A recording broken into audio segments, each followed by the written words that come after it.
ყველაფერი მიუთითებს იმაზე, რომ ომი მაინც და მაინც კარგად რუსეთის არ ვითარდება. რუსეთი იმდან დიდია, რომ ყველაფერს ვერ დაიცავ. რუსეთი ვერაფერს ვერ იზამს, თუ ჩინეთი შეწყვეტს მის პირდაპირ და ირიბ ხარდაჭერას. ამ ყველაფერმა ეჭქვეშ დააყენა ის ამბავი, რომ რუსეთი ამ ომს უეჭველად მოიგო. მე არ მეგონა სიმართლე გითხრა, რომ მოსკოვზე დარტყმებს ექნებოდა ასეთი ძლიერი ფსიქოლოგიური ეფექტი რუსეთზე. ნაკლებად სავარაუდო პუტინმა თავად ომის შეწყვეტისკენ გადახაროს ნაბიჯიან გადადგას. ლუკაშენკომ რა ქნა იმ წუთასვე შეხვდა მინსკში რუსეთის ელჩს და 2 დღეში გათიშეს ყველა ეს რეპრესიები. რამდენად აკონტროლებს პუტინი მარტო სიტუაციას? სოციალური კონტრაქტი სრულიად ჩამოიშლება და პუტინს სავარაუდოდ თავისიანები ვერ შეჭამდა. ამ წელს მორჩება თუ არა ომი, ან გაგრძელდება თუ არა 2027 წელს განმავლობაში. დამარცხებული უკრაინა დამარცხებულ დასავლეთსაც ნიშნავს. პუტინის მთავარი დაპირება იყო რუსეთის სიდიადის აღდგენა. დღის წესრის ახლო აღმოსავლეთში აშშ აწესებს და აყალიბებს ახლა თუ უფრო მეტად ირანი. ქართული ოცნება ბოლო პერიოდში გრძნობს ძალიან კარგად, რომ არის იზოლირებული.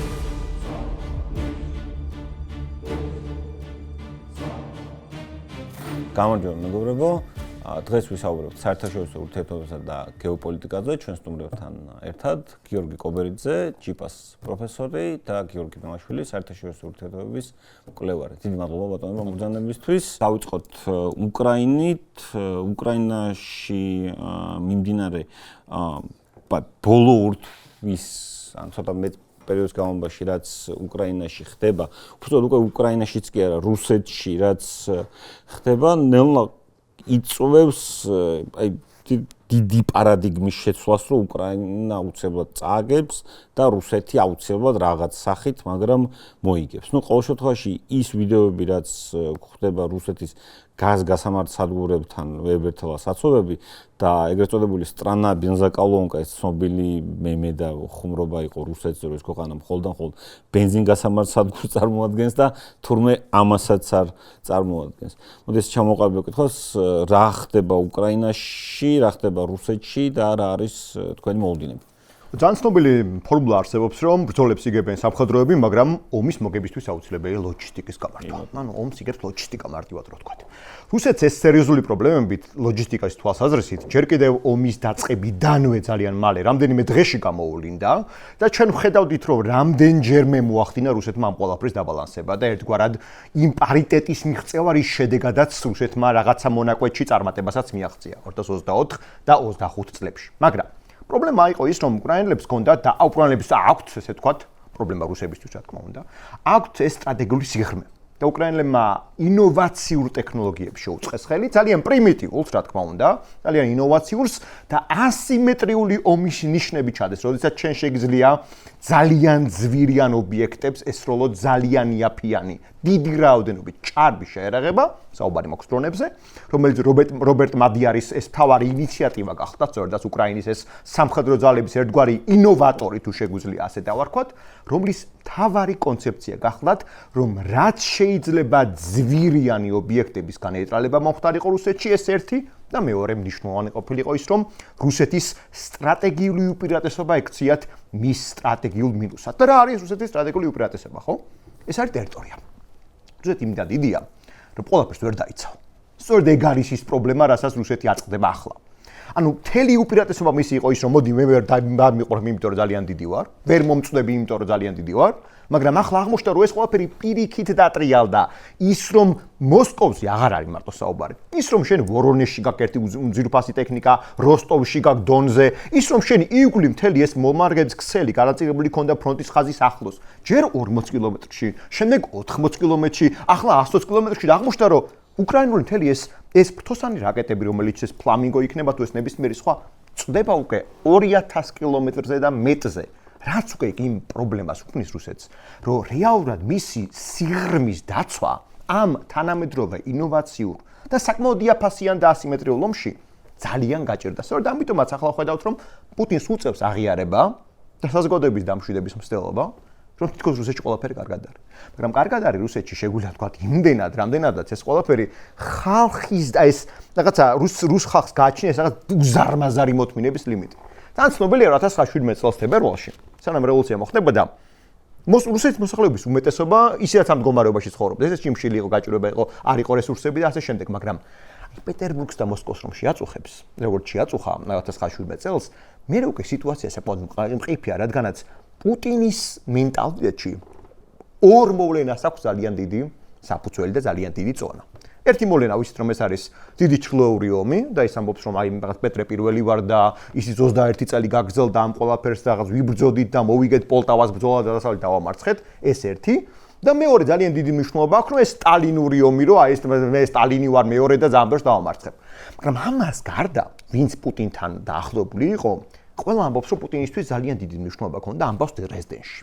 როდესაც მართლაც ეს მოსახლეობა მივიდა, ასე ვთქვათ, როცა ბერლინის კედელი დაირღვა, მოსახლეობა მივიდა შტაზისა და ესე ვთქვათ, KGB-ს ფილიალების დახურვის მოთხოვნით, ინფორმაციის გამოჟონვის მოთხოვნით და მაშინ პუტინმა იგრძნო და შეეშინდა რას ნიშნავს პოტენციურად გაბრაზებული ხალხი. ამიტომაც პუტინისათვის ახლანდ გუშინდელი გამოსვლა და ზოგადად პუტინის მხრიდან გარკვეული დამშვიდების მცდელობა მართლაც იმის მანიშნებელია, რომ პუტინი გარკვეულწილად ხდება. მიუხედავად იმისა, რომ ის გერასიმოვის რაღაცა გერასიმოვთან ერთად ჩაკეტილ ოთახში ზის, როგორც ესე ვთქვათ, ამბობენ და მართლაც ფრონტის ხაზზე პოლიტიკურ გადაწყვეტილებებს იღებს, რაც კატასტროფული შეცდომაა. პოლიტიკოსები ომს არ აწარმოებენ, პოლიტიკურ მიზანს განსაზღვრავენ, მაგრამ ომს არ აწარმოებენ, ეს სამხედროების საქმეა.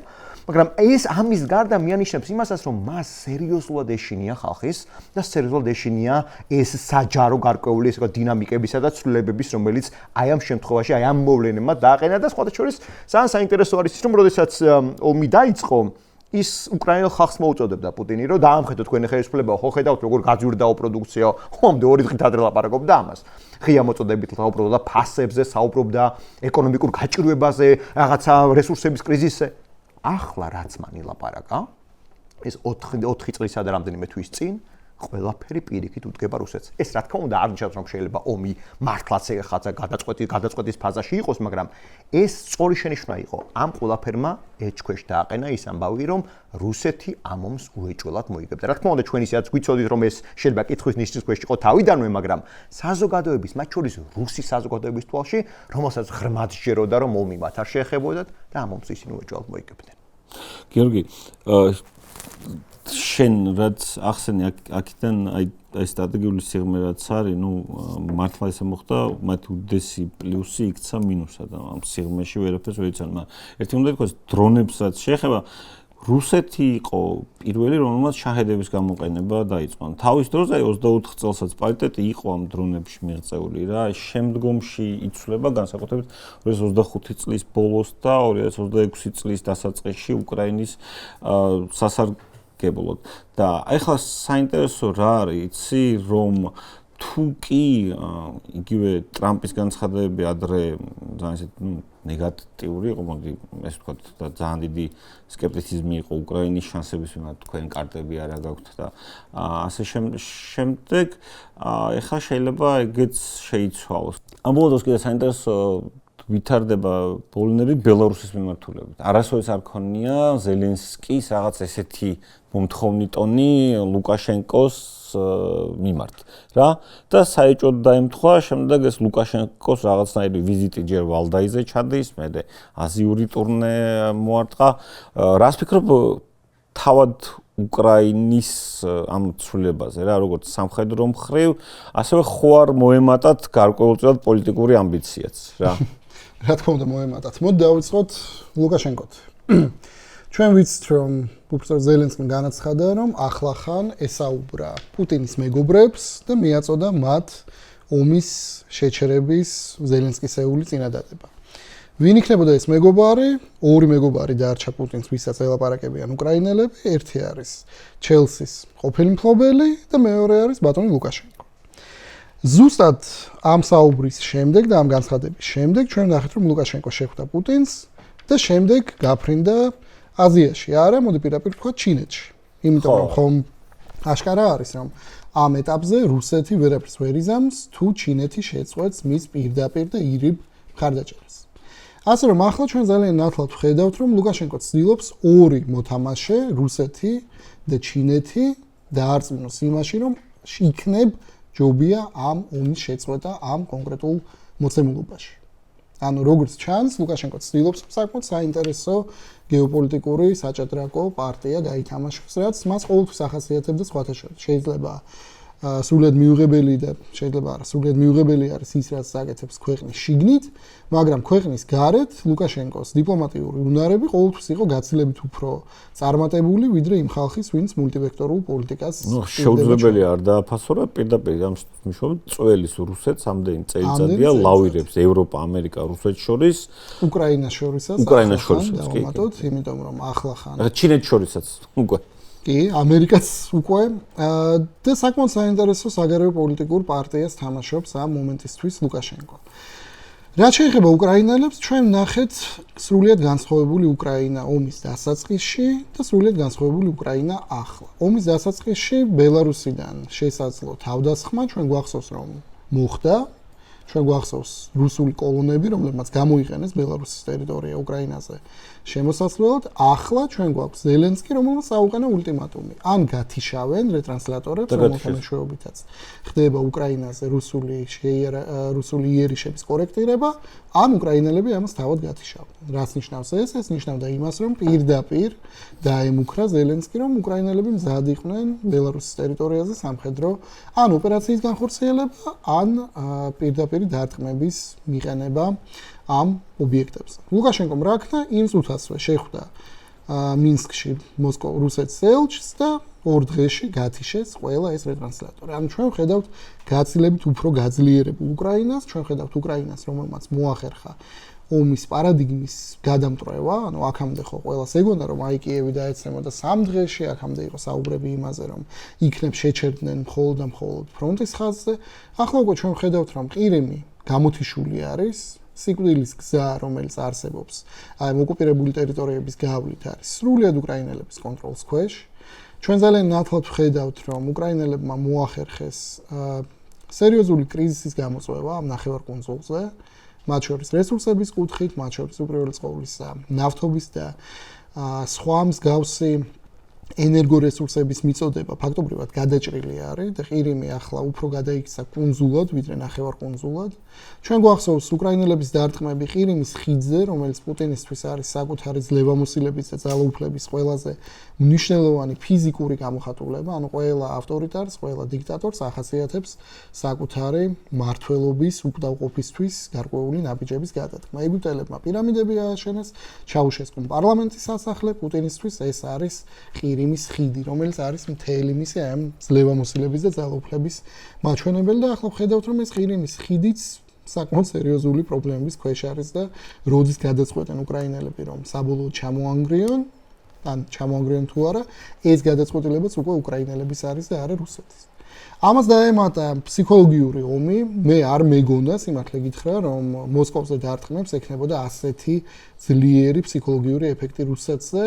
ჩემს მოულოდნელი იყო ეს, მაგრამ აშკარად უკრაინელებმა ესეც მოახერხეს და გადატეხეს აი ეს დამოკიდებულება, რომელიც იყო რუსეთში და ფაქტობრივად პუტინის სოციალური კონტრაქტი რუსებთან რა იყო, რომ ის აწარმოებდა თავის ომებს, იქნებოდა ეს ჩეჩნეთი, იქნებოდა ეს ცხინვალის რეგიონი, იქნებოდა ეს სირია, იქნებოდა ეს ლიბია, იქნებოდა ეს აფრიკის ქვეყნები, სადაც ვაგნერი იყო ძალიან აქტიური, მაგრამ ეს არ შეეხებოდა მოსკოვს და პეტერბურგს. ეს ორი ქალაქი, რომელიც არის რუსეთის მთავარი საყრდენები და პუტინის ძალაუფლების მთავარი საყრდენებიც, იქნებოდნენ კარგად. ახლა უკვე ჩვენ ხედავთ, რომ ეს სოციალური კონტრაქტი ინგრევა, რუსეთის მოსახლეობამ დაინახა ამ ომის ყველა შედეგები უკვე საკუთარ ტყავზე და ამ ყველაფერს ემატება ერთი მნიშვნელოვანი მომენტი. პუტინის ძალაუფლების წყარო არის წესრიგი.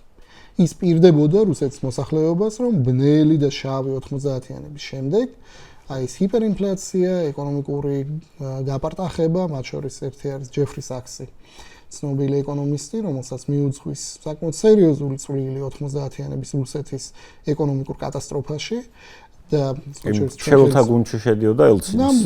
ნამდვილად და ჩვენ ხელისუფლებას ძალიან უყვარს ეს ადამიანი მაინც და მაინც ყველა ეკონომისტიდან ამოარჩიეს ყველაზე საინტერესო ტიპაჟი.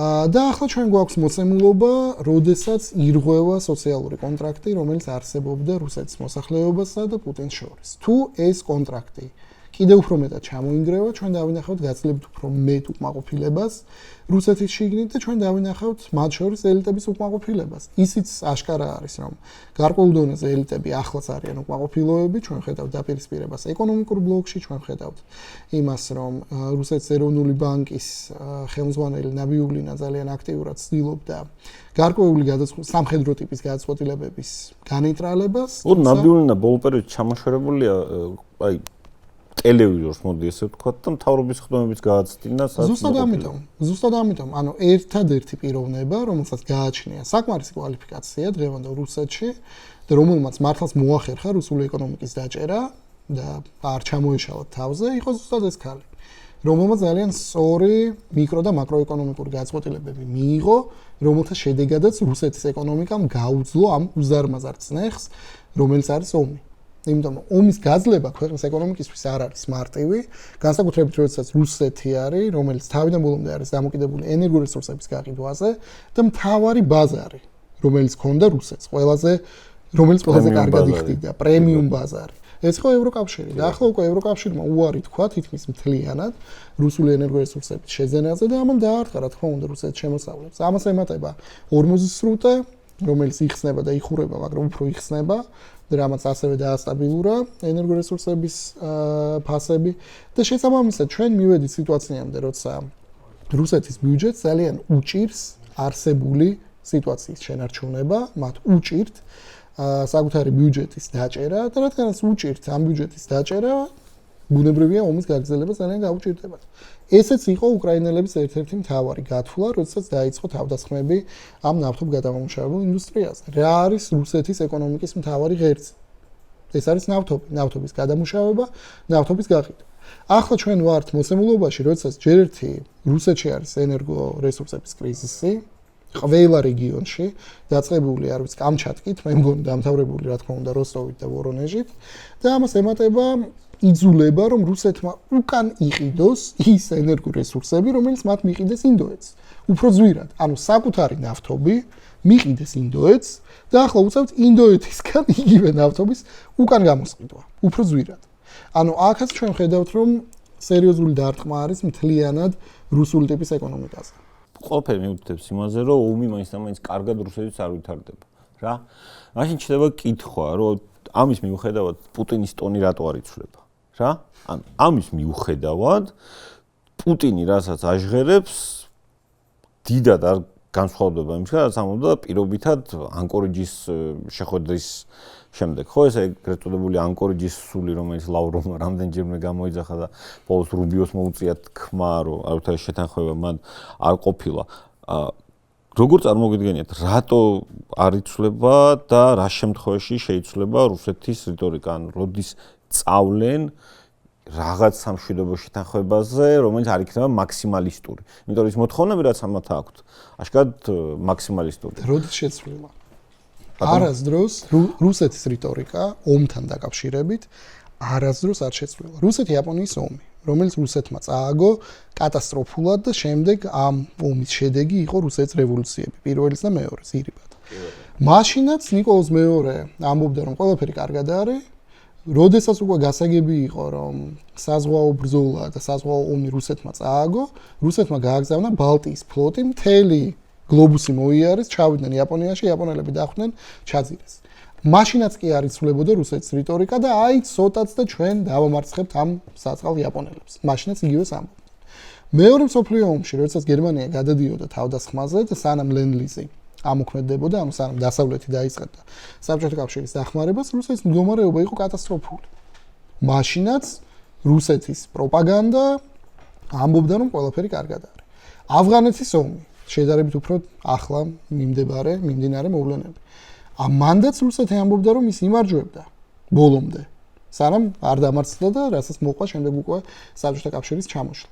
რუსეთი არასდროს და პრინციპში ამ შემთხვევაში ხა რუსეთს არ დავაბრალოთ, არც ერთი კოლონიური ძალა, არც ერთი იმპერია, არც ერთი იმპერიალისტური ძალა არასდროს ბოლომდე არ იტყვის, რომ ის მარცხდება და რომ სუდად აქვს საქმე. პუტინის კონტრაქტი, ხომ ვისაუბრეთ ჩვენ სოციალურ კონტრაქტზე, პუტინის კონტრაქტი არის ის, რომ რუსეთი იყოს დიადი. პუტინის მთავარი დაპირება იყო რუსეთის სიდიადის აღდგენა, აი ამ ძირჟავნიკობის აღდგენა, რომელიც ვითომ და იელცინმა და საქსმა და სხვა სუდმა ხალხმა ბრჭყალებში დაანგრიეს, ჩამოშალეს და გაყიდეს ქვეყანა. ახლა უკვე აშკარა ხდება, რომ ეს პირობა ვერ სრულდება და თუ ეს პირობა ვერ სრულდება, მაშინ რა არის პუტინის ლეგიტიმაციის მთავარი წყარო? ხალხი, არჩევნები რომ რუსეთში ყალბდება, ყველამ ძალიან კარგად ვიცით, ხალხის ლეგიტიმაცია მას არ გააჩნია, ეს იყო პირობა. აი ეს დაპირება დერჟავნიკულობის აღდგენის და ამასაც თუ ვერ ახერხებს, როგორც კი ამას აღიარებს, სოციალური კონტრაქტი სრულიად ჩამოიშლება და პუტინს სავარაუდოდ თავისიანები ვერ შეჭამენ. ან შენ მიგაჩნია, რომ პუტინი ომს ვერ შეწყვეტს, რომ ომი არის ელიტები გაანადგურებენ, ან რაღაც სოციალური აფეთქება. ან საკუთარი ხალხი. რუსეთისთვის ომის გაგრძელება და რუსეთისთვის არა, პირადად პუტინისთვის არის საკუთარი ძალაუფლების შენარჩუნების ერთადერთი გზა. ხო, მაგრამ ომს აგებს ყოველ შემთხვევაში. ის მიზნები, რაც გაცხადებული იყო, წარმოიდგინე გიორგი მოცახსენა ომის დასაწყისში პუტინის ცნობილი სიტყვა, რომ გამოდის დეკომუნიზაცია, თუ გინდათ მაგას გაჩვენებთ და რო ითხოვს ამ დენაციფიკაცია, დემილიტარიზაცია და შემდეგ, იქ უკრაინელ ჯარისკაცებს მოუწოდებს და ოფიცრებს, რომ გადმოდით რაღაც ნათელ მხარეზე და აქედან ერთ წელიწადში იღებს პრიგოჟინის გუნდს, რა, ამბობს, რომელიც, პრიგოჟინმა ბოლო მომენტში მოდი ესე ვთქვათ, მიქარა, რომ არ ვიცი, რატო ენდო იქ ლუკაშენკოს სიტყვებს და საბოლოო ჯამში უარი თქვა, ბოლომდე გაიყვანა ეს თავისი მცდელობა, მაგრამ ამის მერე ამბოხის გავსი არაფერი ყოფილა, ხო არ ურჩევნია სიტყვაზე პუტინის ინტერესებში ხო შეიძლება იყოს, რომ ეხლა გაწყვიტოს ეს კონტრაქტი, ახალი კონტრაქტი დადოს პირობითად თავის მოსახლეობასთან, რომ რაც მივიღეთ, რაც მოხდა და რაღაც ზაპოროჟიესთან გაყინოს ფრონტის ხაზი, რა. ხო, ეს ადვილად ვერ გამოვა, როდესაც მილიონი კაცი შენ დაკარგე იმისთვის, რომ მოსახლეობაში ასყიდო, რომ შენ მარიუპოლი და ბახმუტი აიღე, იმიტომ რომ მილიონი კაცი დაკარგე და შენი ეკონომიკა უკიდურესი კრიზისის ქვეშ დადგა და ამასთანავე შენ ხარ ტოტალურად ყველაზე სანქცირებული ქვეყანა და შენ გაქვს შიგნით სრულიად მძიმე ეკონომიკური, ენერგოპოლიტიკური მდგომარეობა და ამასთანავე შენ ამბობ, რომ სამაგიეროდ მე რაღაცა ტერიტორიას სადღაც დავიკავე. ავდეევკასთან სოფელი. ხო, ავდეევკასთან სოფელი დავიკავე და მარიინკა მიწასთან გავასწორე. ამით ვერანაირად ვერ გაიყიდება ომში გამარჯვება, მით უფრო რომ ეს ხალხი, ვინც ახლა ომში არის, უკან დაბრუნება მოუწევს ამას. ამათ აქვს ყველა ვარიანტში პოსტტრაუმული და ყველა ვარიანტში უმძიმესი მდგომარეობა და შესაბამისად რას იზამენ შემდგომ ესენი ქვეყნის შიგნით. ამასთან პუტინის იგულივ არსებული სილოვიკები, რომელთაც რეალური ძალაუფლება აქვს და მათი ესე თქვა მოდინი იყო, რომ ისინი ან იქნებოდა სწრაფი გამარჯვება, ან იქნებოდა სწრაფი დასასრული და ახლა რაღაცა შუა შედეგი დაიდო, ამით კმაყოფილი არ იქნება არავინ. და ასყოზე მთავარია ხო ეს თავად პუტინმა ძალიან კარგად იზეს. პუტინის სოციალური კონტრაქტის კიდევ ერთი ნაწილი, რაც ამ ომში ასევე ეს კარგად გამოჩნდა, ეს სტალინის კულტი, მაგით ვთქვი, რომ ის ამბობდა, რომ შეიძლება შენ ომი გაგრძელდეს ძალიან დიდი ხანი, როგორც ჩრდილოეთის ომი გაგრძელდა. შეიძლება ჩვენ დავკარგოთ მილიონობით ჯარისკაცი, მაგრამ ჩვენ მაინც გავიმარჯვებთ. გუშინ პუტინის გამოსვლაში კიდევ ეს დაფიქსირდა. რა დაფიქსირდა, ხო? მან თქვა, რომ ჩვენ ძალიან ახლოს ვართ წარმატებასთან. მან თქვა, რომ იქ უკვე მალე აიღებენ სოფლებს იქ ზაპორიჟიაში, აიღებენ ძალიან მალე სოფლებს იქ მაშინ დონეცკის ოლქში. ეს შემთხვევითი არ არის. ოღონდ ეგენი სახელები რო აურია, ხო იცი? კი, აურია, კი, რუსეთის ტერიტორიაზე საუბრობდა, კი. ამ შემთხვევაში ამაზე სულ მახსენდება ლავროვის და ბრიტანეთის საგარეო საქმეთა მინისტრის იმ დროინდელი შეხვედრა კურსკთან დაკავშირებით, როდესაც ბრიტანელებს შეეშალათ, მაგრამ შემდეგ უკრაინელებმა კი დაიკავეს კურსკის ნაწილი. რა თქმა უნდა, კურსკში განათავსებთო ჯარსო და კურსკი ჩვენი ტერიტორია, რუსები ამტკიცებდნენ. რა სხვა რაღაც ერთი პატარა ეპიზოდი ჩანს რა, რომ ეს ჩანს იმის იდეა, რომ რუსეთი კვლავ ძალიან დიდ ფსონს დებს აი იმ ხორცსაკებზე, რაც მართლაც არის შექმნილი ახლა უკრაინის ტერიტორიაზე და მზად არის იმ რეალურად მართლაც არის ეგრეთ წოდებული ხორცი შტურმები, რუსული ტერმინია, რუსები ხმარობენ. ზია, ხორცი შტურმები გამოიყენოს უკრაინელების წინააღმდეგობის გასატეხად, თუნდაც იქვე კონსტანტინოვკის ასაღებად. თუნდაც ამის შემდეგ უფრო სიღრმეში გადასვლაზე უშუალოდ კრამატორსკის მიმართულებაზე, ხო? ანუ მათი იდეა არის ეგეთი, რომ შეიძლება ჩვენ ზურგში დაგვარტყა შეიძლება დაგვბომბო, მაგრამ ჯერ ხომ მილიონობით მსხვერპლი არ გვაქვს. ანუ პუტინი არ ამბობს, რომ ეს ავღანეთია. პუტინი ამბობს, რომ ეს არის დიდი ჩრდილოეთის ომი, პეტრე პირველის ომი, და ეს ამბობს, რომ საბოლოოდ მე მაინც გავიმარჯვებ. სულ რომ პეტრე პირველი ამ ომის პერიოდში ერთ-ერთ ფაზაში დინარე პრუტთან საერთოდ ტყვედ ჩავარდა და ოსმალებთან შედახმე კაპიტულაციაზე ხელი მოაწერა, მაგრამ შვედებს ხომ მაინც მოუგვა, ეს არის მისი მთელი რიტორიკა. და მეორე ეს ეპიზოდიდან რა ჩანს, ის ამბობს, რომ სანამ მსხვერპლი არ გადაცდება 25 მილიონს, როგორც პუტინის პერიოდში იყო, ხო?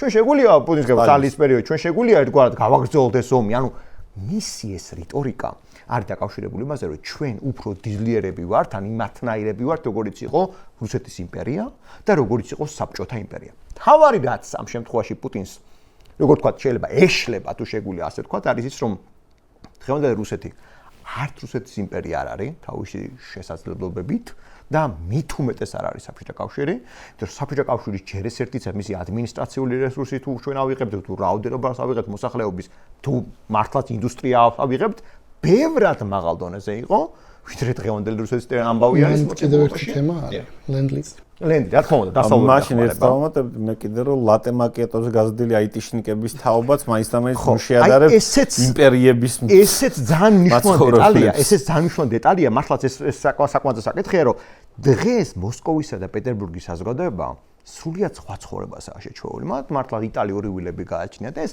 თავად რუსი ხალხისთვის, ეს სხვათა შორის პროუსების და რუსების ხელწერაა, რომ საკუთარი მოსახლეობისთვის უნდა სიღარიბე, საკუთარი მოსახლეობისთვის უნდა აზია, საკუთარი მოსახლეობისთვის უნდა ჩამორჩენა, თორე თვითონ იტალია ეს მათ საყვარლებს აჩენებენ შვილებს ვენაში და ასე შემდეგ. ამიტომაც ეგ ძალიან საინტერესოა, რომ უშუალოდ მათ შეეხოთო.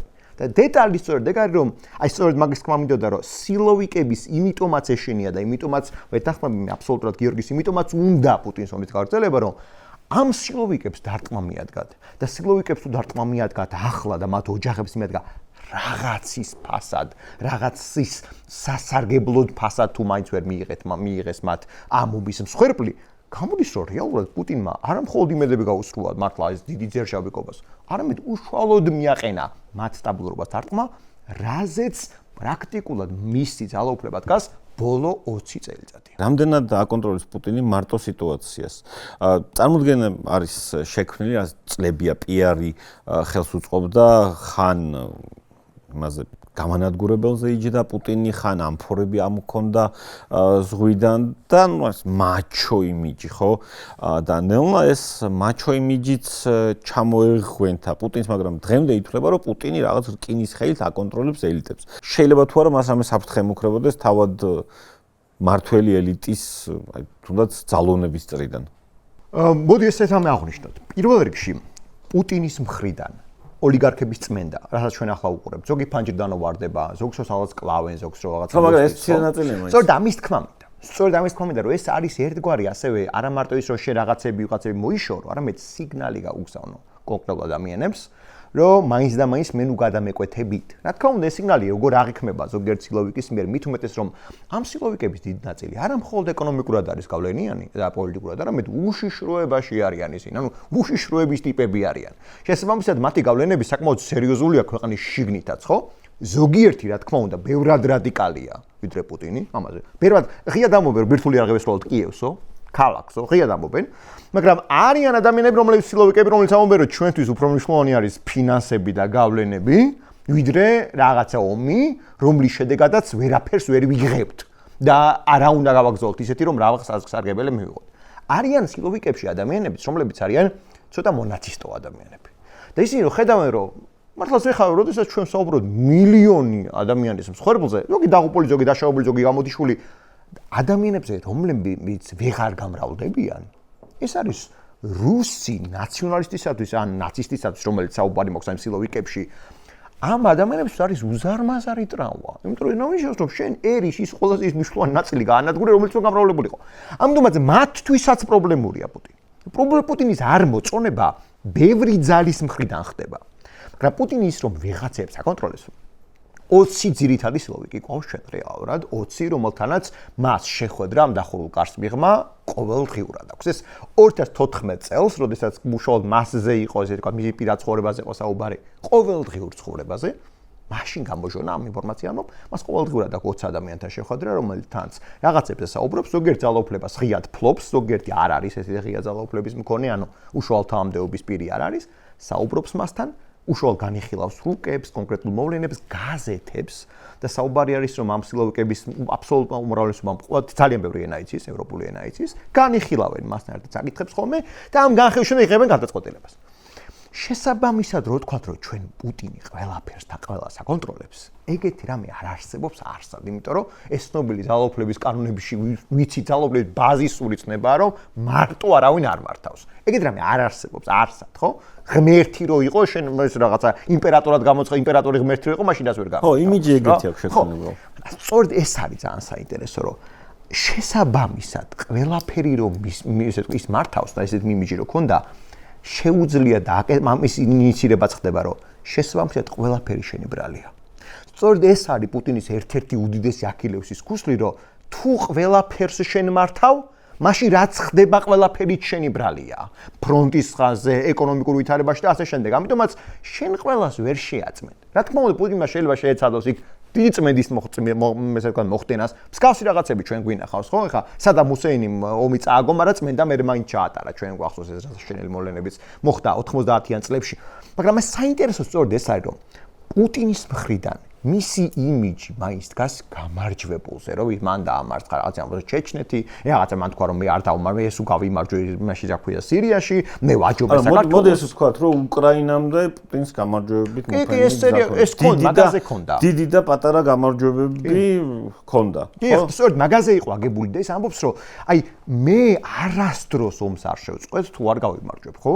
შესაბამისად, აქედან გამომდინარე, ნაკლებად სავარაუდოა პუტინმა თავად ომის შეწყვეტისკენ გადახაროს ნაბიჯიან გადადგას, მაგრამ მისი იგივე წრე, ვიმეორებ წრეები დაყოფილია, ნაწილი რომლებიც უფრო რადიკალები არიან, ნაწილი ვისაც უფრო მეტად ფინანსებზე ორიენტირებული და არ მოსწონს ეს ყველაფერი და ნაწილი რომელიც კითხავს ომს, რომ ამ მეთოდებით, ამ მოცემულობით, ამ ხელმძღვანელობით ომის გაგრძელება არ შეიძლება არასწორად მართა ომს. ანუ როგორც მინიმუმ ასე უბნებიან. ამიტომაც აქ პუტინს რა თქმა უნდა გარკვეული ლავირება უწევს და გარკვეული მოქმედებები და დაბალანსება უწევს ამ ეტაპზე, მაგრამ ომი რაც უფრო მეტად გაიწელება და რაც უფრო მეტად გართულდება რუსეთის საქმე, პუტინს უფრო მეტის გაღება მოუწევს, ან მართლაც მოუწევს რადიკალურ ნაბიჯებს გადადგმა, ეს შეიძლება იყოს წმენდის ჩატარება რუსეთის შიგნით, ან არ და ღია დაპირისპირება ზოგიერთ ადამიანთან, პრიგოჟინი მასთან შედარებით შეიძლება არც არაფერი არ იყოს, თუ კი მართლაც ძალიან გაიწელა ომი მისთვის. იცი რა, ჩვენ პრინციპში ვხედავთ, რომ რუსეთში გარკვეულ წრეებში არის მცდელობა მოიფიქრონ გამოსავალი.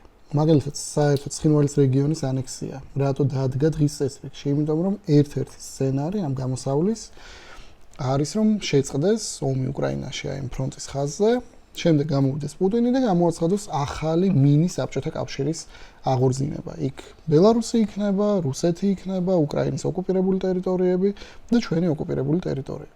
ანუ გარკვეული სცენარების დაგეგმვა ახლაც ძალიან აქტიურად მიმდინარეობს. პრობლემა რაში არის ამ ყველა გამოსავლის სცენარის?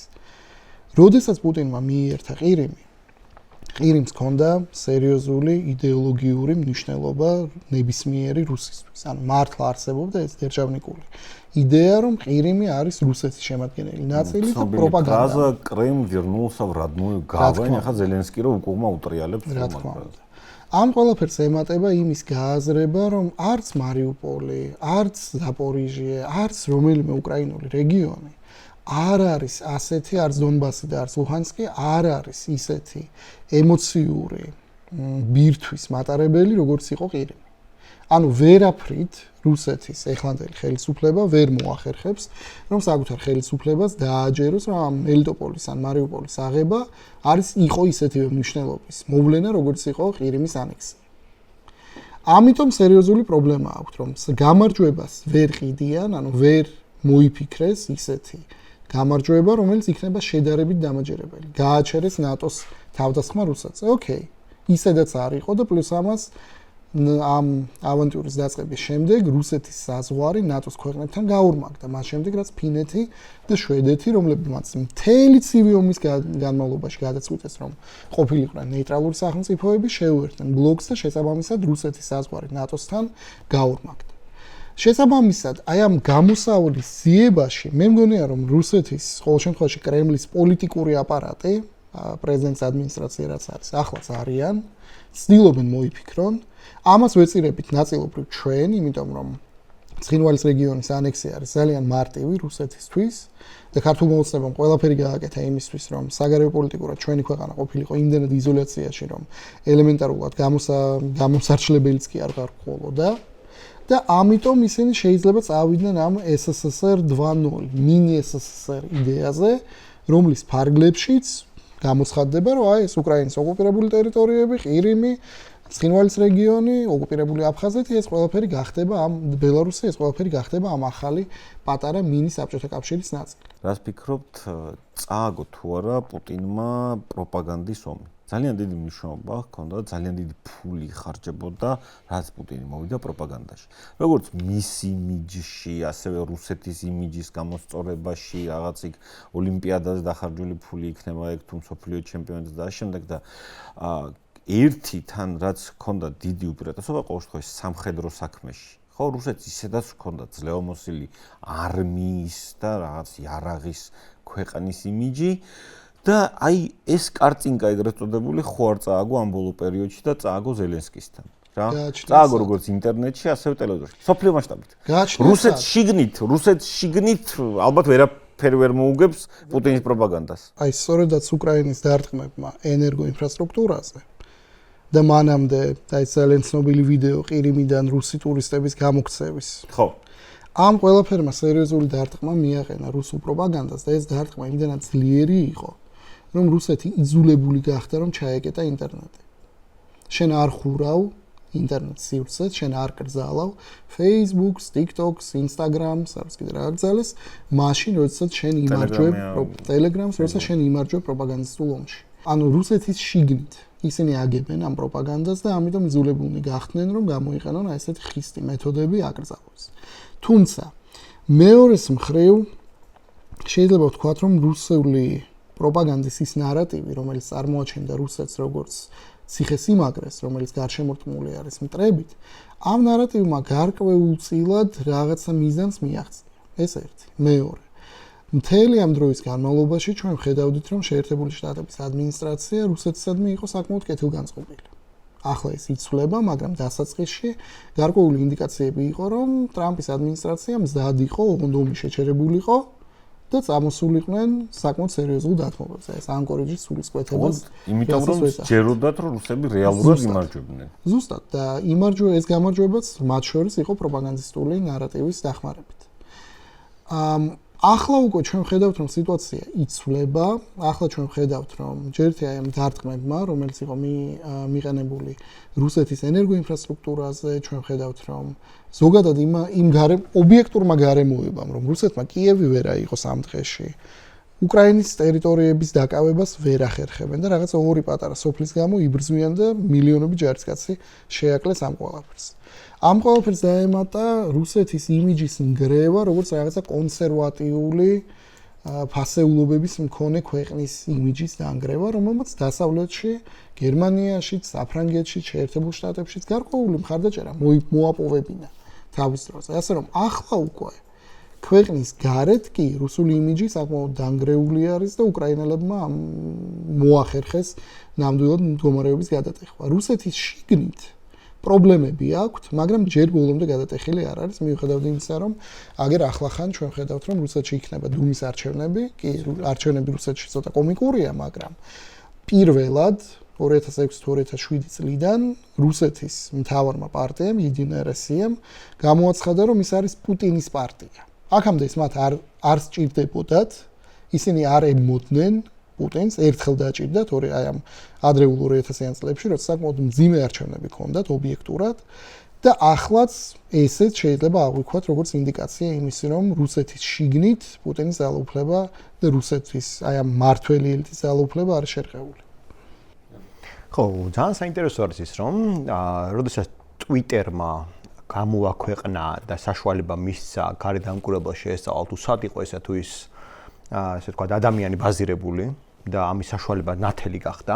აღმოჩნდა რომ პრორუსული ასე ვთქვათ რიტორიკის აბსოლუტური უბრალესობა იმართებოდა სამხრეთ-აღმოსავლეთ აზიიდან და აფრიკის ქვეყნებიდან. ანუ ეს ნიშნავს იმას, რომ პრორუსული განწყობები რეალურად იყო ბოტებისა და ტროლების ფერმებში შექმნილი, რომელიც რეალური ადამიანები იყვნენ, აბსოლუტური უმცირესობა და ისხდნენ რამდენიმე ოპერატიული მუშაკები, რამდენიმე ასეული ოპერატიული მუშაკები ინდოეთში, რამდენიმე ასეული ოპერატიული მუშაკები ნიგერიაში და ასე შემდეგ, რომლებიც ვითომ დასავლური და ევროპული ხედვებით რუსეთს აკეთებდნენ. აუ, ერთი ფაქტი უნდა შეგახსენო, უბრალოდ შოტლანდიის დამოუკიდებლობისთვის ონლაინ მებრძოლთა უმეტესობა რო ირანში იყო, ეგ ფაქტი გამახსენდა. ხო.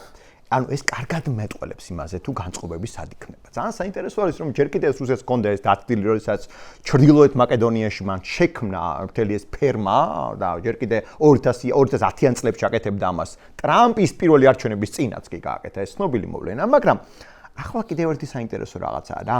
რეალურად გაჩნდა კრიზისი, აი ნამდვილი ადამიანების, ვინც მართლა რუსეთს უჭერდა მხარს მათი რაოდენობის. მნიშვნელოვანი არის რომ ჯერ კიდევ ლენინის პოლიტიკა იყო, რომ ეს მართლაც ეფექტური იდიოტები, როგორცაც ის უწოდებდა, ხო? ანუ გამოყენებადი პალეზნი იდიოტებს რო უწოდებდა, ანუ მათი რაოდენობა შემცირდა. იმ ესე ვთქვათ, სულელების, ვისაც რუსეთის სიკეთის შეეროდა, როგორც ასეთი, როგორც თავად ლენინი და როგორც სული პოლიტიკა მოიხსენებდა ამ ყველაფერს. შემცირდა, იმიტომ რომ ერთის მხრივ რუსეთთან ასოცირება აღარ არის კარგი. არაფერს კარგს არ ნიშნავს. მეორე, კონსერვატიზმისა და მართლაც ეს რაღაც ბასტიონად რო წარმოადგენდა თავს, ჩვენ კარგად ხედავთ რომ ყველაზე მეტი ქრისტიანი და მით უმეტეს ქრისტიანი მართლმადიდებლები ბოლო 35 წელიწადში რუსეთმა მოკლა. ყველაზე მეტი. მილიონი მართლმადიდებლით შეამცირა სოფლიო მოსახლეობა. არავის არ შეუმცირებია. რა თქმა უნდა, რუსები შედიან ამ მსხვერპლში, მაგრამ თავისი პოლიტიკის გამო თავს დაესხა ქრისტიანულ საქართველოს, თავს დაესხა ქრისტიანულ უკრაინას, თავს დაესხა და შეწირა, ასე ვთქვათ, ეს თავისი რაზმები გაგზავნა, ხალხი დაეჭირა და გაენადგურებინა ბელარუსში, ჩექმებით შედგა, საკუთარ ასე ვთქვათ, მოსახლეობას, ბელარუს მოსახლეობას, რომლებიც ქრისტიანები იყვნენ, ანუ ეს მთელი რიტორიკა, როდესაც ქრისტიანების დამცველია, არაფერზე არ დგას. ტყუილზე დგას, ყველაზე მეტი მან მიაყენა ზარალი და დარტყმა ამ ყველაფერს. ხოლო მნიშვნელოვანი არის ის, რომ მისი კავშირები ირანთან, მისი ფლირტი ჩრდილოეთ კორეასთან, მისი ურთიერთობები ლაოსთან, კამბოჯასთან, ჩინეთთან, კომუნისტურ, ანტირელიგიურ სახელმწიფოებთან და ანტიქრისტიანულ ძალებთან, ეს ყველაფერი დასავლეთში ძართვალ გაიყიდებოდა იმ ადამიანებთან, რომელთაც რაღაცები სჯეროდათ რა. და მთავარი საკითხი. და მნიშვნელოვანი ის ამბავი, რომ რუსეთი ხო ეს ნაციონალისტ რაღაცა მყარ ნაცისტებში მართლაც თეთრი რასის დამცველებად რომ მქონდათ ხო ამას ამბობდა რომ აი მე რაღაცა რუსეთ თეთრი რასის დამცველი ვარ. თავად რუსეთში, რუს მოსახლეობაში გაჩნდა პრეტენზია, რომ იმდენი აზიელი და აფრიკელი ჩამოგვიყვანესო, რომ სრულიად შეიცვალა არსებული მდგომარეობაო თავად რუსეთის უზარმაზარ ქალაქებში. ხოლო ახლა რამდენი ისლამური დღესასწაულიც იყო შუა მოსკოვის ქუჩებში ბევრად მძიმე მდგომარეობა ვიდრე პარიზში ან მარსელში, რასაც ისინი ამდენი ხნის განმავლობაში აფრელებდნენ, რომ შეხედეთ ისლამიზაცია ხდებაო. ყველაზე მზარდი ისლამის რაოდენობა აი ამ მოცემულობაში და ქრისტიანობის კლება სწორედ რუსეთზე მოდის და მნიშვნელოვანი ის რომ 2030 წლიდან მოყოლებული აქტიური, აი, რასაც უწოდებენ ხო, როდესაც საეკლესიო რიტუალების შესრულებაზე თუ მიდგება საქმე ხო, რელიგიური რიტუალების შესრულებაზე. დიახ. თანაბრდება ისლამისა და ქრისტიანობის რუსეთში. რა თქმა უნდა, ეს კულტურული ქრისტიანობის რაოდენობა ალბათ უფრო მეტი იქნება, ანუ ისინი ვინც საკუთარ თავს არარელიგიურად გამოაცხადებენ, მაგრამ მოათრულები არიან, მაგრამ ყოველდღიურ პრაქტიკაში სრულიად იცვლება სურათი. ამიტომაც ეს მთელი ეს ყოველს რიტორიკა რაღაცები ნელა იცვლება იმქიდან გამომდინარეც, რომ შენ ესეთი ძლევა მოსილი ვეღარ ხარ. მართლაც რომ ამბობ, რომ კიევს ავიღებ 3 დღეში. და რომ ამას ამბობ, რომ მე უძლეველი სახელმწიფო ვარ და მე უკვე ნელა რომ ვეღარ იგებ, მე რიტორიკას რო ცული, მე რომ ამბობ, რომ არა მე მაინც მოვიგებ და წითელი ხაზებს როავლებ და ყველა წითელ ხაზს რო გადაგიკვეთავენ და ვერაფერს ვერ აკეთებ. ეს კი კითხებს ბადებს და ეჭვი რო გიჩნდება რომ მე რომ აი იქნებდა ვერ მოვიგო, იქნება ვერ მოიგოს უკვე ჩემს სახელმწიფო, აი მან ხდება ხოლმე კარდად ეხა ეს რასაც მდგომარეობაც არის. სწორედ აი მდგომარეობაში არის, როდესაც პუტინს შეუძლება არ ამბოსაობნელი არის, რომ ის პირიქით მცდელობას გაორმაგებს მსხვერპლის რაოდენობასაც. ანუ მე არ პირიქით იმას კი არ ვამბობ, რომ ეს ყველაფერი პუტინს დაუშვათ იმას დაარწმუნებს, რომ მოდი ახლა უკვე დავიხილო. პირიქით იცამს ეს. პუტინი არის ფიგურა, რომელიც ახლა მან კარგად იცის მილიარდებს ხარჯავს, რომ გაიხანგრიოს სიოცხლე. ამაზე უშუალოდ მისი გული საუბრობენ ის ადამიანები, ვინც მას კარგად იცნობენ, მისი ყოფილი ესე ვთქვათ მექიმები და ასე შემდეგ, რომლებიც მას დატოვეს ქვეყანა და უშუალოდ სამსახურის ტიპებმა, რომლებიც ხვებიან, რომ პუტინს ძალიან ეშინია სიკვდილის. რა სწორედ იმიტომ, რომ პუტინს ეშინია სიკვდილის. ამასთანავე მას აქვს უზარმაზარი ამბიცია, რომ რაღაცა მემკვიდრეობა, რაღაც დიდი დატოვოს. მაგრამ ისა გავიხსენოთ, რომ მან სინძიპინთან საუბრისას ჩინეთში მან თქვა, რომ მართლაც ესეთი მიკროფონში გაისმა, რომ აი მართლაც ორგანოების გადანერგვაზე იყო საუბარი. ანუ ამ ადამიანს. კი, ამ ადამიანს მართლა აქვს შიში. შესაბამისად, შიშის გარდა მას აქვს უზარმაზარი ამბიცია, რომ მან იცის, რომ თუნდაც 20 წელი შეიძლება 20 წელიც არ დარჩა მას უნდა რომ დატოვოს რაღაც ძალიან დიდი.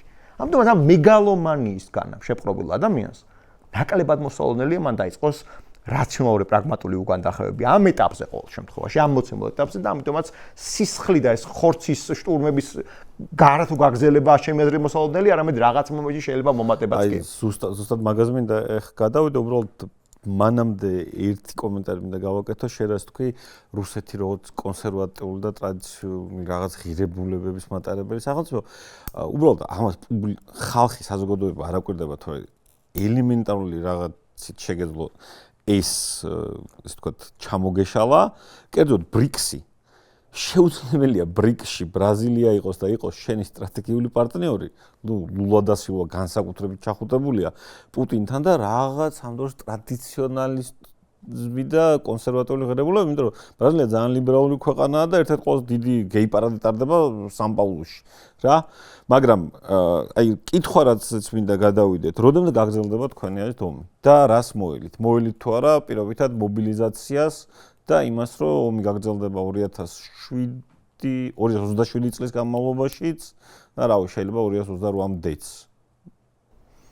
უნდა აღვნიშნოთ, რომ სანამ პუტინს ჯერა რომ ომი მოგებადია, ან სანამ პუტინს ჯერა რომ ომში შეწყვეტა გამოიწვევს მის რეჟიმის კოლაფს, მანამდე ომი გაგრძელდება.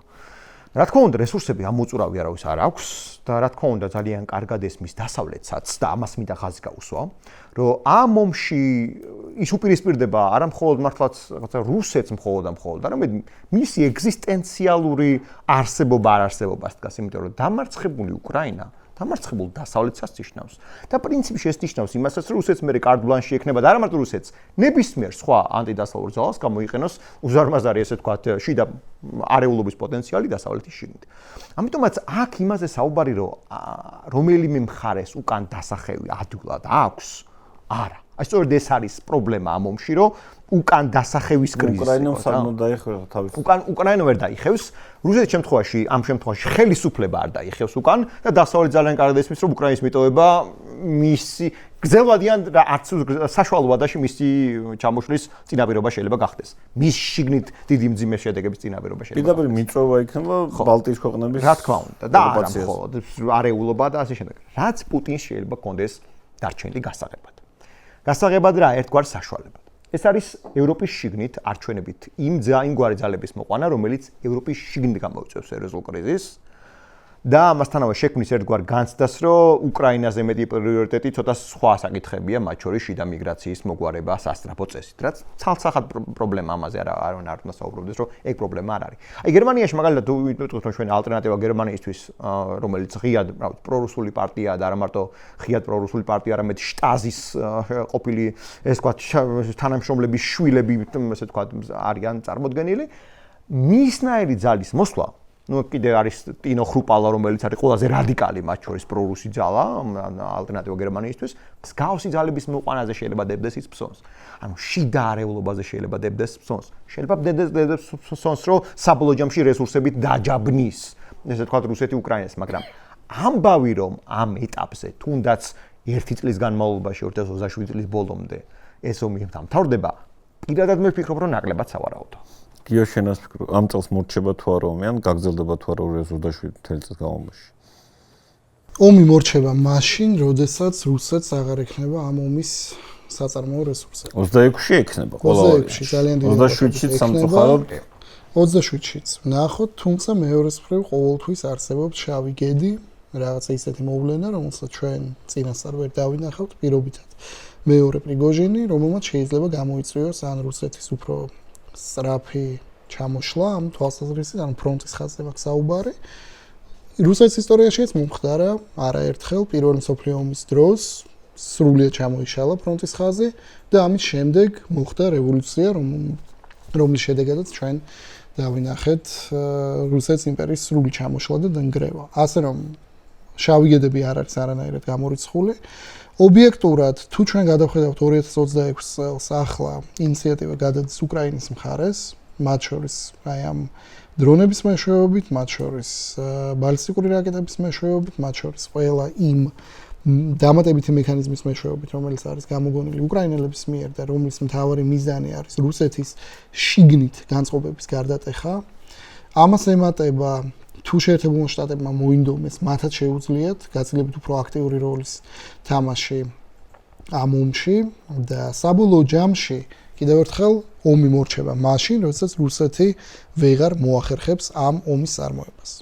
1918 ახსენე შენ და მაშინაც რევოლუცია რეალურად მოყვა ლოგისტიკური ხაზების მოშლას რა. რკინიგზა ვერ უმკლავდებოდა ელემენტალურად პურის მიწოდებას პეტერბურგისთვის რა.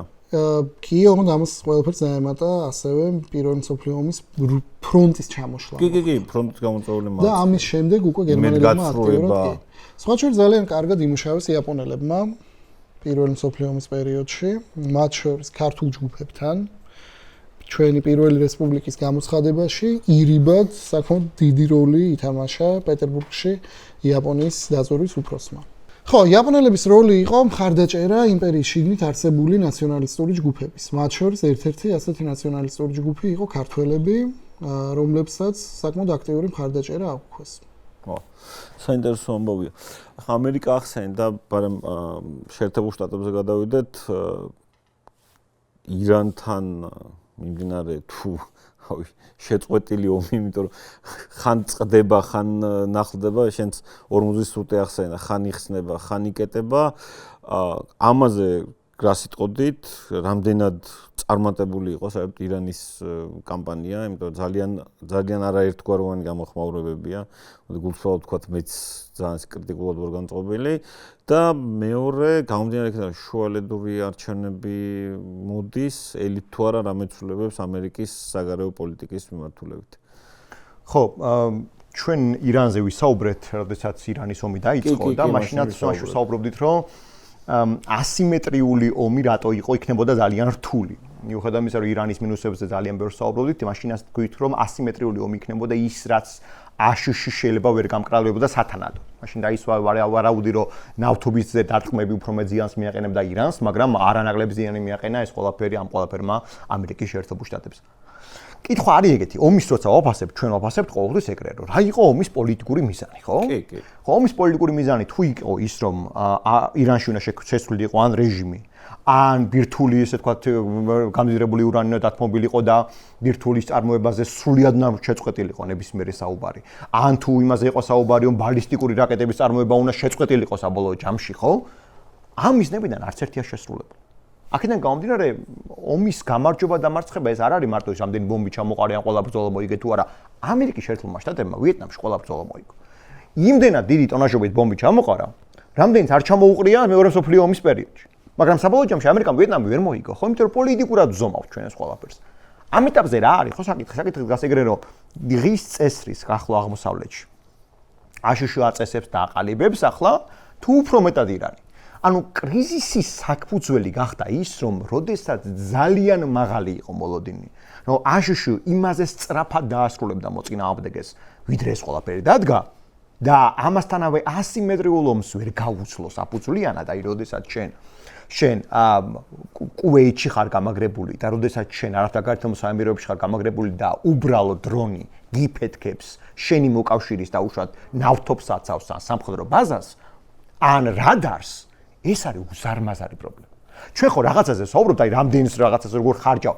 შენ რო ესვრი 1 მილიონიან რაკეტას $3,000 ან თუნდაც $10,000 დრონს და ვერ ანეიტრალებ, ან თუნდაც ანეიტრალებ 100 წელს, მაგრამ 100 გაგეპარება და უკვე ამასობაში გახარჯე შენ $10 მილიონი, ეს არ ნიშნავს რომ ომი შენ მოიგე რა.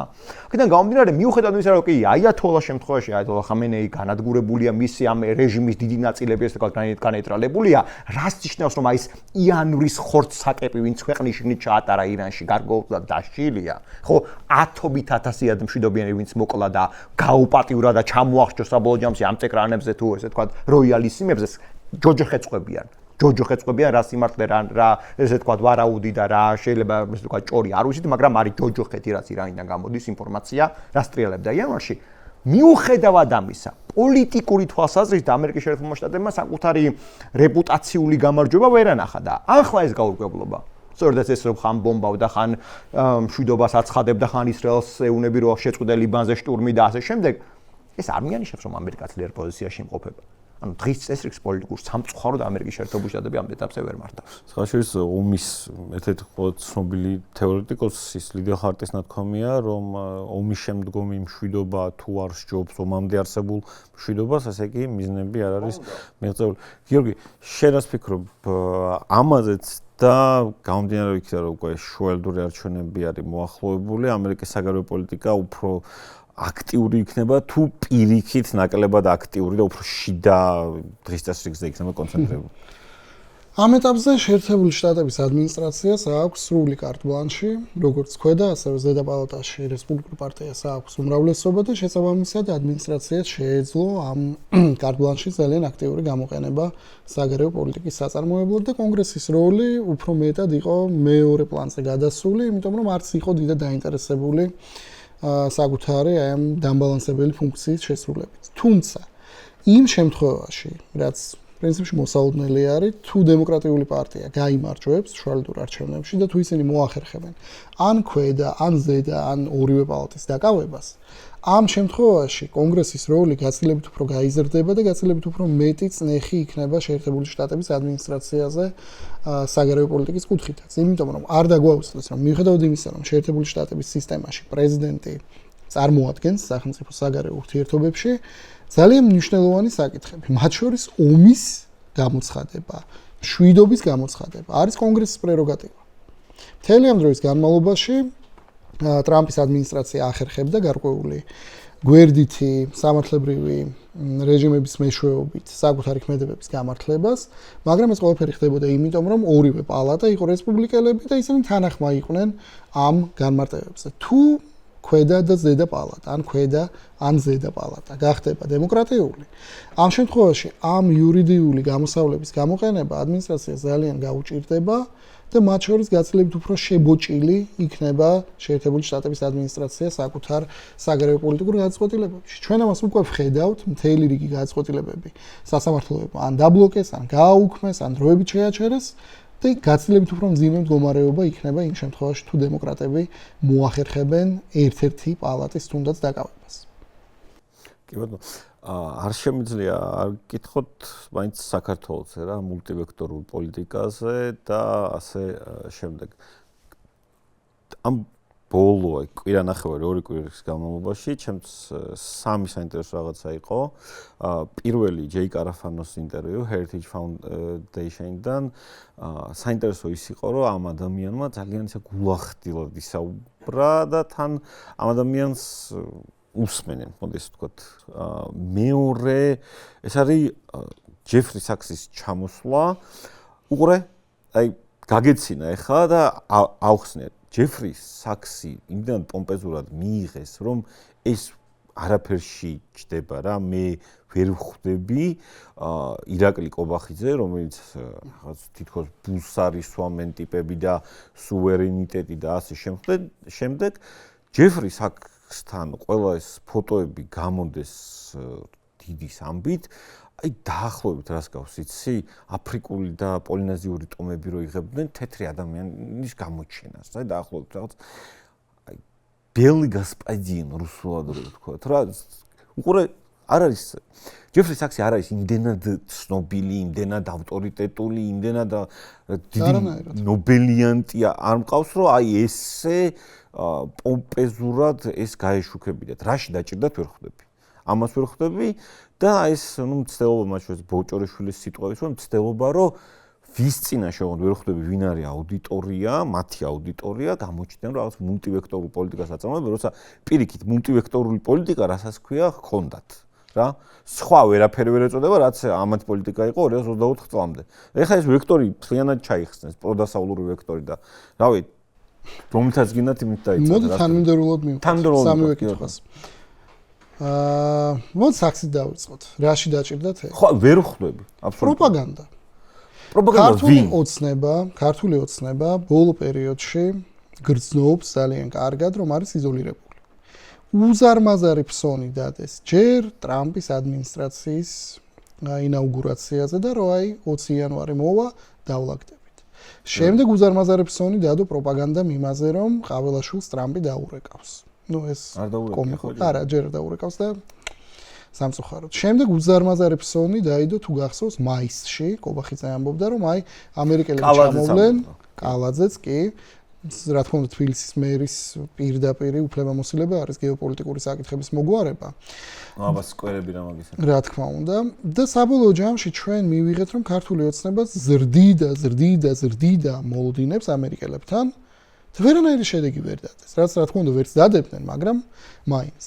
და ახლა მათ ჭირდებათ იმის ჩვენება რომ შეიძლება რუბიოსთან არ გამოსდით, ეს deep state-ია, შეიძლება ტრამპთან არ გამოსდით, ის ასეთია, ისეთია, მაგრამ აი ჩამოდის ამერიკელი რომელიც ძალიან ნათლად აჩვენებს რომ ქართული ოცნება ვითომ არ არის იზოლაციაში. აი დაახლოებით რა სიტუაციაა? ის სტივენ სიგალი რო ჩამოეყავნა, თან კიმბერლი ლოუ. მე ყველაზე მეტად მთელი ქართული ოცნების არაადეკვატური საგარეო პოლიტიკის ილუსტრაციად მიყვარს კიმბერლი ლოუ. ქალი რომელიც არაფერს არ წარმოადგენს, არც შეერთებულ შტატებში, არც საქართველოში, არცად, მიიღო მონაწილეობა პრაიმერისში, რაღაცა პატარა უბნის, იქაც ვერ მოიგო.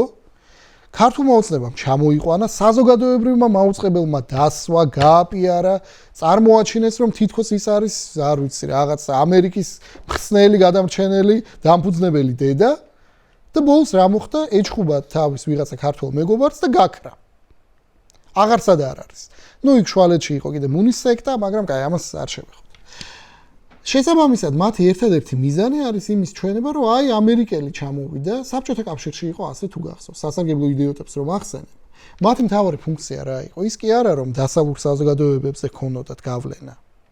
მათი მთავარი ფუნქცია იყო რომ საბჭოთა კავშირის შიგნით ეჩვენებინათ რომ აი დასავლეთი ლპება, დასავლეთი ცუდი არის და აი ჩამოდიან ამერიკელები, რომლებმაც ნახეს ჭეშმარიტება ირაკლი ყობახიძეში და ახლა ცდილობენ რომ ყველაფერი კარგად იქნება ამ ამერიკელების დახმარებით და აი ჩვენ მართლები ვიყავით.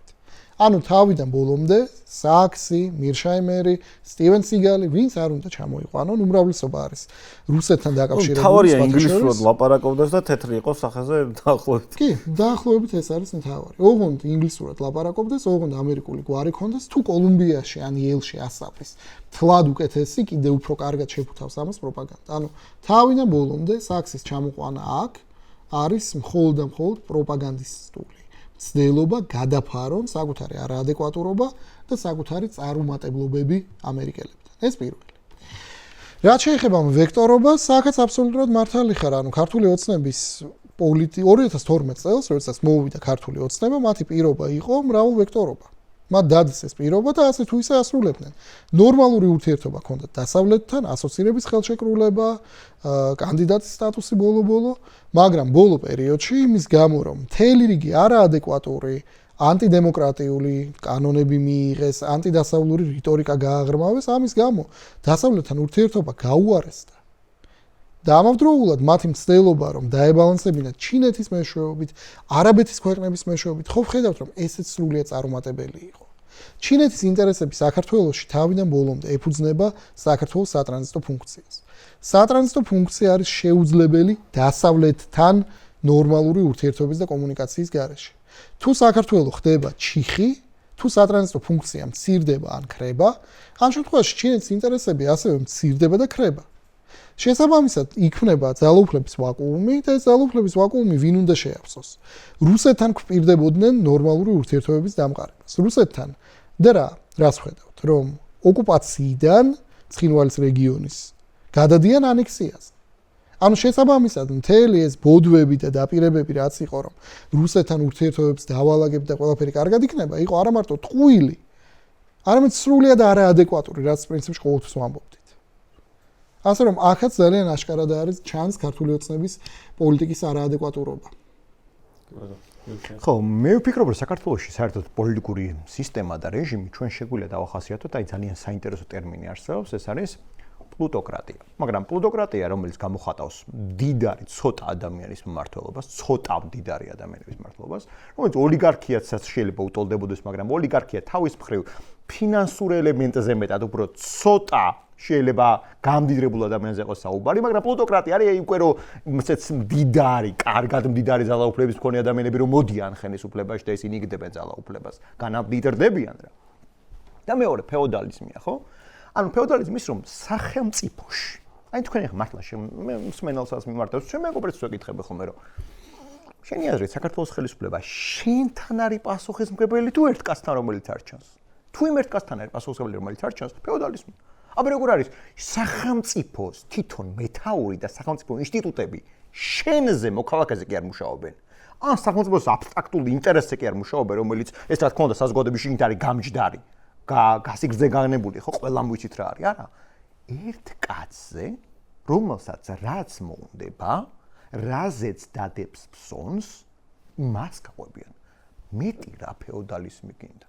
და ეს ესე ვთქვათ, მათი იაფიანი, ესე ვთქვათ, იაფიანი და ზოგი მოსყიდული, ზოგი დაქირავებული, რა ვიცი, მხარდამჭერების თუ კოჰორტა სიამონები დგას და პლუტოკრატიულ მდიდარ ელიტას ზადარი თაკუთარი სიცოცხლე გაუგოს და გააკეთოს ეს დაუწვეს მას.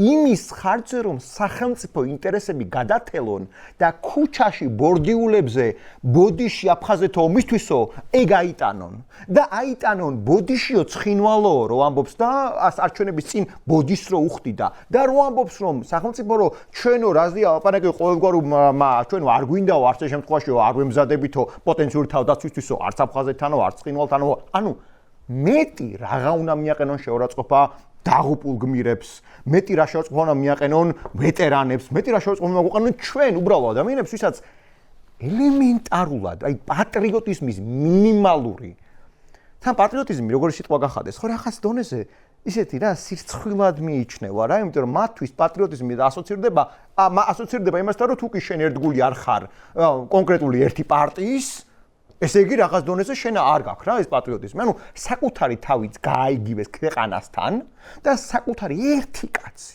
ფეოდალური პლუტოკრატიაში. ზემოთყოფი კაცი, რომელზეც პასუხისმგებლობის ვერტიკალი მიდის იქამდე და თუ მოუნდება ეს პრემიერ-მინისტრს აშორებენ და თუ მოუნდება ლეგიტიმაციას სვლის ერთ ღამეში ამის მაგალითს მოგიყვანთ. ამ ადამიანმა ქვეყანაში შექმნა სრული განუკითხავი საგარეო პოლიტიკა. და მეტიც, როდესაც ლეგიტიმაციაზე ვსაუბრობ, ხო? ამ საუკეთესო მაგალითი რა არის, იცით?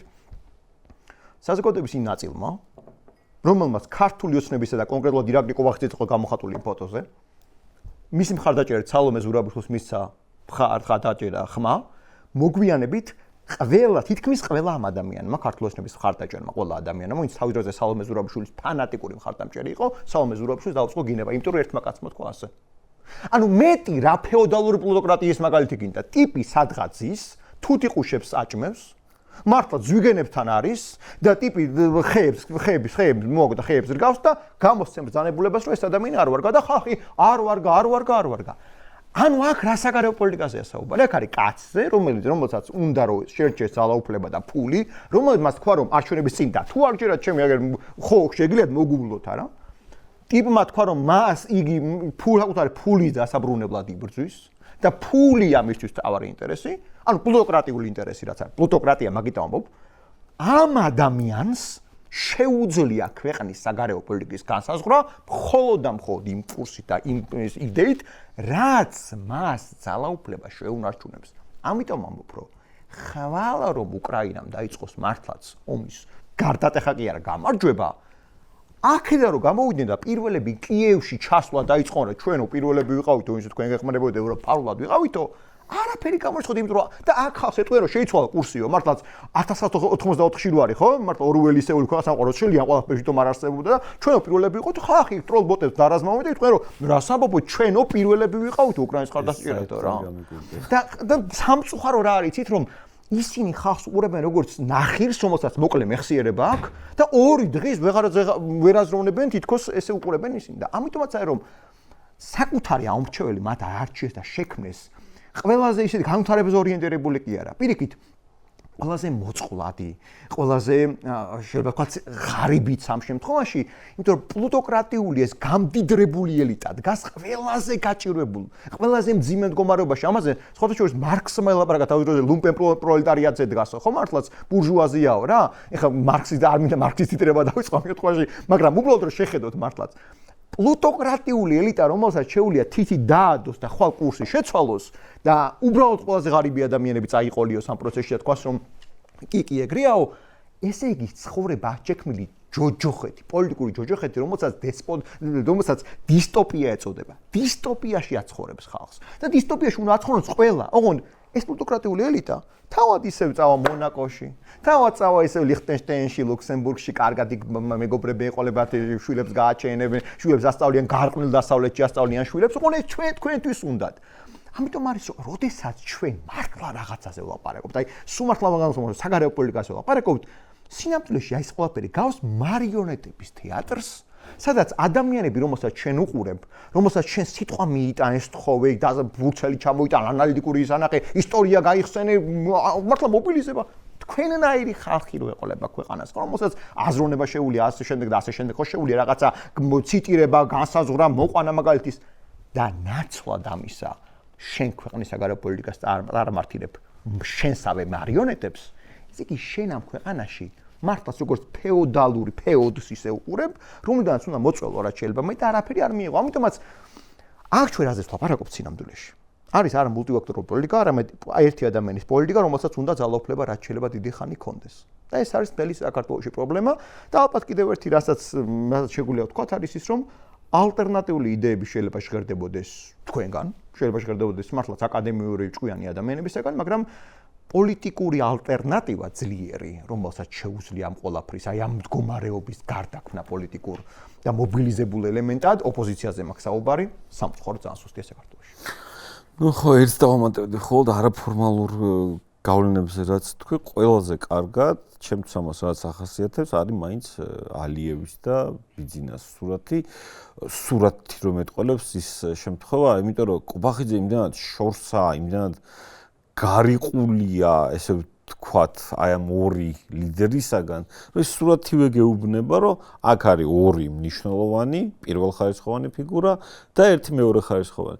და უბრალოდ ერთი რაც არის, მერე უკვირთ და წყინთ არაფორმალურ მმართველობაზე აპელაცია და პლუს რაღაცნაირად უნდათ, რომ დასავლეთის თვალში ბიძინა არ ჩანდეს არაფორმალურ მმართველად და ყველაფერს აკეთებენ, რომ პირიქით დამტკიცდეს, რომ ესა არაფორმალურ მმართველად 30 მადლობა უთხრა, 30 წამში ჩაატია და ნუ ხო, ეგ ყველაფერი, რავი, სამწუხარო რეალობაა, რომელშიც ცხოვრობთ.